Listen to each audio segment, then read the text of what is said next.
इमरान खान साहब ने यह जरूर कहा है कि पाकिस्तान के लिए अगर किसी ने मेरे से बात करनी है तो वो आकर बात कर सकता है। ये ऑफर बड़े लंबे अरसे से इमरान खान साहब की मौजूद है। अभी तो देखें साइफर वाला मुकदमा खोला जा रहा है, यास्मीन राशिद इतनी बीमार है, उन्हें क्या उनके साथ सख्ती की जा रही है। इमरान खान साहब की एहलिया जेल के अंदर कैद है, उनके साथ सख्ती की जा रही है। तो ये जो लोग नीलो मीलो की खबरें बना रहे हैं ये ऐसे नहीं होता। मामला ये है कि इमरान खान साहब को दूसरा इंजेक्शन लगने का टाइम करीब आ गया। और एक बात मैं आपको और बताता हूं, मरियम रियाज भट्टू साहिबा हैं बुशरा बीबी की बहन, क्योंकि बुशरा बीबी की फैमिली की मुलाकात बुशरा बीबी से खुल चुकी है पिछले हफ्ते से, और उनसे फिर उनकी फैमिली की मुलाकात हुई है। उन्होंने अपनी फैमिली को जो बताया वो मरियम रियाज भट्टू साहिबा ने बताया, जो बुशरा बीबी की बहन है, कि इमरान खान साहब की आंख का जो प्रॉब्लम है वो 10% के करीब रिजॉल्व हुआ है। यानी 10% भी बेहतरी नहीं आई। जो जुमला एग्जैक्टली है वो ये है, इंजेक्शन लगने के बावजूद। अब आप एक बात और ज़हन में रखेंगे, इसका इंजेक्शन 4 हफ्ते के बाद लगता है।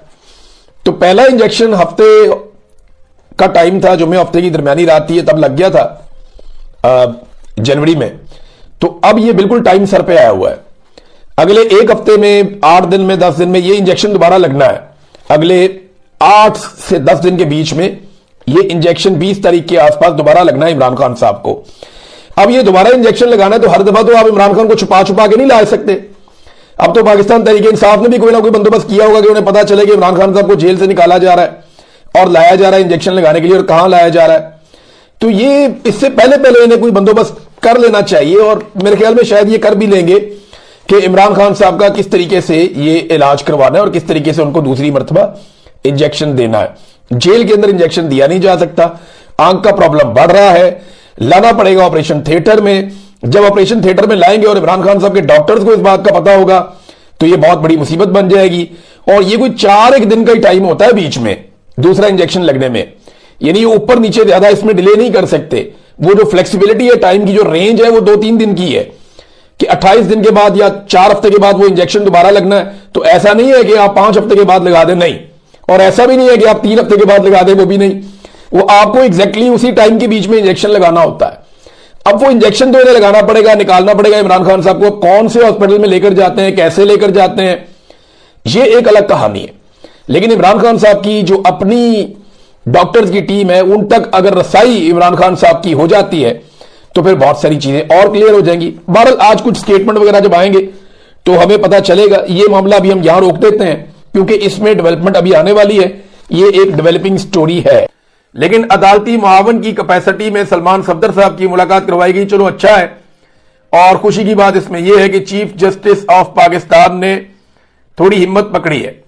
अब मुझे लगता है कि इमरान खान साहब ने 3 घंटे में बहुत ठीक ठाक बातें की होंगी। ये बातें छुपी तो नहीं रहेगी, किसी ना किसी तरह से बातें बाहर आ ही जाएंगी, क्योंकि जब इमरान खान साहब मुलाकात करते हैं तो फिर एक बंदा नहीं होता, और लोग भी होते हैं, नजरें रख के बैठे होते हैं, और फिर खबरें बाहर भी आ जाती हैं।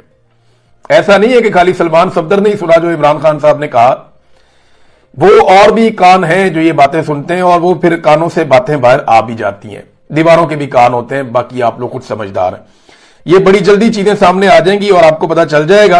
कंटेनर तैयार हो गया है खैबर पख्तूनख्वा में, ये है जी डेवलपमेंट। एक खैबर पख्तूनख्वा में एक कंटेनर तैयार हुआ है। इस कंटेनर के बाहर वाली साइड पे लिखा हुआ है आजादी या मौत, और ये वो बात है जो इमरान खान साहब ने अडियाला जेल के अंदर कही थी कि या तो हमें मौत या हमें आजादी, और जब तक आप ये नजरिया नहीं अपना लेते तब तक आप हकीकी आजादी हासिल नहीं कर सकते। अब ये कंटेनर जाएगा कहां पे, ये है बड़ा सवाल। देखिए, एक तो आप ये बात ध्यान में रखें कि सुहेल अफरीदी दौरे कर रहे हैं मुख्तलिफ इलाकों के, मुख्तलिफ जगहों के, और खासतौर पर खैबर पख्तूनख्वा में उन्होंने काफी एक तहरीक चला दी है। कराची जब वो गए तो वहां पे कराची से हैदराबाद तक जिस तरह लोगों ने इस्तकबाल किया, कमाल हो गया। अभी उन्होंने बलूचिस्तान भी जाने का कहा हुआ है, और इससे पहले वो पंजाब में भी आ चुके हैं। तो ये सुहेल अफरीदी जो है वो काफी तहरीक को गर्म कर रहे हैं। अब ये कंटेनर तैयार किया गया है इसलिए कि ये चंद नौजवान गाड़ी के ऊपर खड़े हो जाते हैं, और उसमें सिक्योरिटी के इश्यूज भी रहते हैं, लोग चारों तरफ से इनको छू सकते हैं, और बड़े मल्टीपल सिक्योरिटी इश्यूज हैं, और ये रिपोर्टें भी मौजूद हैं कि इन्हें अपनी हिफाजत का ख्याल रखना चाहिए। लेकिन साथ ही साथ सुहेल अफरीदी को ये तहरीक भी चलानी है। तो फिर अब एक कंटेनर तैयार कर लिया गया है। ये कंटेनर आपको आने वाले दिनों में घूमता हुआ नजर आएगा, और किस वक्त ये कंटेनर इस्लामाबाद का रुख कर लेता है इसके बारे में हमें कुछ पता नहीं है। हाँ, ये जरूर है कि इस मरतबा ये जबरदस्ती इस्लामाबाद घुसने वाले नहीं है। जो बातें डिस्कस हो रही हैं, क्योंकि अभी तो ऑप्शन है ना जिनके ऊपर ये लोग गौर कर रहे हैं। उनमें एक ऑप्शन ये भी है कि बहुत बड़ी तादाद में नौजवानों को इकट्ठा किया जाए और ऐसे नौजवानों को इकट्ठा किया जाए जो लंबी ड्यूटी दे सके। अगर किसी जगह पे वफाकी हुकूमत पुलिस के जरिए से, इदारों के जरिए से कुछ रुकावटें खड़ी करती है और आगे नहीं जाने देती, तो ठीक है, जहां वो रोक ले वहीं रुक जाओ और वहीं पे बैठ जाओ और लड़ाई किए बगैर वहां पे बैठ के आसाब का इम्तिहान लिया जाए इदारों के, कि ठीक है अगर आप मुल्क बंद करना चाहते हैं तो आपकी मर्जी है, हम आ रहे हैं, जहां पे आप रुकावट डालेंगे हम वहीं बैठ जाएंगे। अब वहां से आकर इतने बड़े पैमाने पे इतनी बड़ी तादाद में लोगों को गिरफ्तार तो नहीं किया जा सकता। ये तो पुलिस की कैपेसिटी या किसी इदारे की कैपेसिटी नहीं होती कि अगर लाखों लोग बैठे तो आप उधर से आए और आकर बंदे उठा के ले जाएं। ये नहीं होता। वो यही होता है जो लोग आगे बढ़ते हैं वो काबू आ जाते हैं। अब जब लोगों ने आगे बढ़ना ही नहीं है, उन्होंने भी वहीं बैठ जाना है। तो ये एक नई तरह का एहतजाज हो सकता है आने वाले दिनों में। और भी दीगर ऑप्शन हैं जिन पे गौर किया जा रहा है। पूरा मुल्क बंद करने की भी ऑप्शन है और स्ट्रीट मूवमेंट का जो मरहला है वो खत्म नहीं हुआ, वो अभी जारी है, क्योंकि इमरान खान साहब का नेक्स्ट जो हुक्म है वो अभी तक आया नहीं। पता नहीं चला कि इसके बाद इमरान खान साहब ने क्या कहना है या क्या करना है। हो सकता है कि आजकल में आपको बड़ी अहम इत्तलात मिल जाए। तो एक तरफ तो ये कंटेनर तैयार हो गया। अभी सुहेल अफरीदी जो है वो मुख्तलिफ यूनिवर्सिटीज के दौरे भी कर रहे हैं, मुख्तलिफ यूनिवर्सिटीज में जाके तलबा से बातचीत करते रहते हैं। उन्होंने आज भी कुछ बयानात दिए हैं सुहेल अफरीदी ने। एक तो उन्होंने कहा कि हमारे जो बेहतरीन दिमाग हैं अगर वो मुल्क से बाहर चले जाएंगे तो यहां तो फिर बाकी बंटवारी रह जाएंगे। ये मरियम नवाज की बात का उन्होंने जवाब दिया। मैं अपनी जात के लिए किसी के दरवाजे पर नहीं जाऊंगा, लेकिन जहां जहां मेरे सूबे की बात आएगी, कोई शख्स चाहे मुझे कितना ही नापसंद हो, मैं उसके साथ बैठूंगा और बैठूंगा भी लेवल पर। अगर कोई ये सोचता है कि मुझे डरा धमका कर मुझसे कुछ मनवा लेंगे तो ये इनकी भूल है। अभी इनकी शायद मोहसिन नकवी से भी मुलाकात हुई है, कोर कमांडर भी वहां पर मौजूद था। तो इस मुलाकात में यह तय हुआ कि जो पेशावर के अंदर PSL है उसके मैचेस भी जाएंगे और कुछ और चीजें भी वहां पे तय हुई। बहुत सारे लोग ये बता रहे हैं कि इमरान खान साहब ने जेल में ये बात की वो बात की, तो ये चीजें सामने आई नहीं।